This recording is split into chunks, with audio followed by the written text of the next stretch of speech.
திமுக தலைமைக்கு தெரிகிறது. கடந்த தேர்தலில் வெறும் 3.5% வாக்கு வேறுபாட்டில் தான் நாம் வெற்றி பெற்றிருக்கிறோம். இந்த தேர்தலில் வெற்றி அத்தனை எளிதல்ல. கூட்டணி கட்சிகள் அப்படியே உறுதியாக நம்மோடு இருக்குமா என்பதற்கு எந்த விதமான உத்தரவாதமும் இல்லை. அது மட்டும் அல்லாமல் நாம் வெற்றி பெற்றதற்கு காரணம் ஸ்டாலின் யார் என்பதை தமிழகத்தும் அப்போது உணரவில்லை.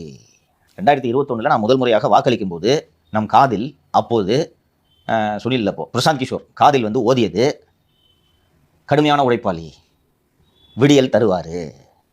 பாட்டு அப்படிதானே இருந்துச்சு. விடியல் தருவாரு.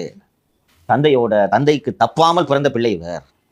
மிகச்சிறந்த நிர்வாகி, மேயராக இருந்திருக்கிறார், துணை முதல்வராக இருந்திருக்கிறார். இவர் ஆட்சி சிறப்பாக இருக்கும். அங்கே பாருங்கள், இரட்டை தலைமை, ஊழல், யார் முதல்வர்னே தெரியல, பிஜேபியின் பிடியில் சிக்கியிருக்கிறது.